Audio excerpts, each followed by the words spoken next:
ગ્રામ્યની જનતાએ ભરોસો મૂક્યો છે, વિશ્વાસ મૂક્યો છે અને એમને જે સારી લીડથી વિજય બનાવ્યા છે એ બદલ જૂનાગઢ, વિસાવદર અને ભેસાણની જનતાની સાથે સમગ્ર ગુજરાત અને દેશની જનતા, આપના તમામ મીડિયા, પત્રકાર મિત્રો, તમામ પ્રશાસન સૌનો અમે આભાર માનીએ છીએ, અભિનંદન આપીએ છીએ। આ જીત જે પ્રકારે થઈ છે આપે સૌએ જોયું હશે, અમે પણ અહીંયા જ હતા।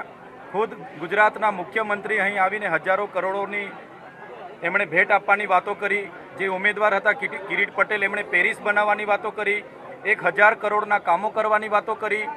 પણ જનતાએ જોયું કે ભારતીય જનતા પાર્ટી માત્ર વાયદા વચનો આપીને યુઝ એન્ડ થ્રો કરે છે, ઉપયોગ કરે અને ફેંકી દે છે। તો એની સામેનું આ મતદાન હતું। ગુજરાતમાં જે ભ્રષ્ટાચાર, ભય અને ભૂખની રાજનીતિ ચાલે છે એની સામેનું આ મતદાન હતું।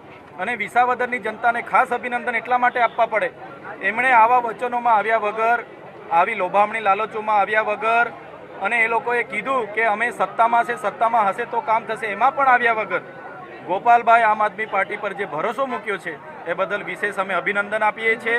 અને આ જીત એ સમગ્ર ગુજરાતની જીત છે અને આ હાર એ ભારતીય જનતા પાર્ટી ગુજરાતના તમામ લોકોની આ હાર છે।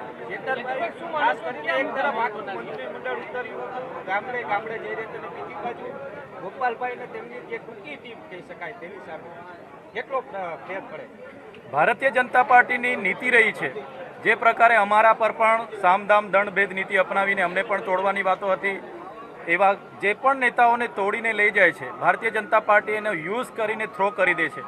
આજે તમે જવાહર ચાવડા હોય, હર્ષદ રીબડિયા, એવા ગુજરાતના કેટલા એવા સારા નેતાઓ છે કે જે લોકસેવામાં માનનારા હતા છતાં ભારતીય જનતા પાર્ટી એમની કારકિર્દી ખતમ કરી છે। ત્યારે એની સામેની પણ આ એક મતદાન લોકોએ કર્યું છે। સાથે સાથે આપના સૌના માધ્યમથી અમે અપીલ કરીએ છીએ, ગોપાલભાઈના જીતવાથી એક મજબૂત વિપક્ષની ભૂમિકામાં અમે વિધાનસભામાં રહીશું, ગુજરાતના તમામ વર્ગના લોકોનો અવાજ બનીશું અને ગુજરાતમાં પરિવર્તન લાવવા માટે જે પણ કોંગ્રેસ અને ભાજપના નેતાઓ પણ લોકસેવા કરવા માગે છે, રાજકીય ક્ષેત્રે જોડાવા માગે છે, એવા લોકો પણ આવનારા ભવિષ્યમાં આવે। રાષ્ટ્રીય પાર્ટી આમ આદમી પાર્ટીમાં અમારી સાથે રહી, તાલુકા જિલ્લા આવનારી વિધાનસભા સાથે રહી લડીશું અને આવનારા 27માં ગુજરાતમાં પરિવર્તન લાવવા માટે આપણે સૌ આગળ વધીશું।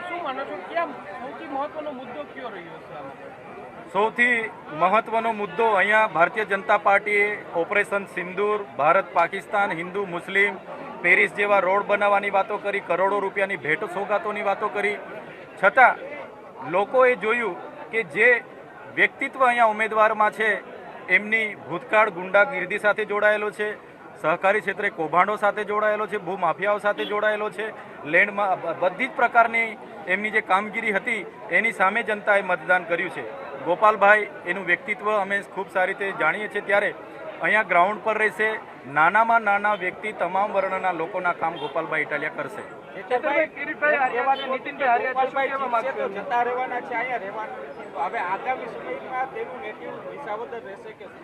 બિલકુલ, ગોપાલભાઈ જીતવાથી ગોપાલભાઈનું નેટિવ વિસાવદર ભેસાણમાં જ હશે, એમના પોતાના કાર્યાલયો પણ હશે। નાનામાં નાની કામગીરીથી લઈને તમામ મોરચે, તમામ પ્રકારના, પાણીના હોય, ખેતીવાડીના હોય, રોડ રસ્તા હોય, પાક વીમાની વાત હોય, રીસર્વેની વાત હોય, ઇકો ઝોનની વાત હોય, તમામ મોરચે અમે સડકથી લઈને સદન સુધી લડીશું।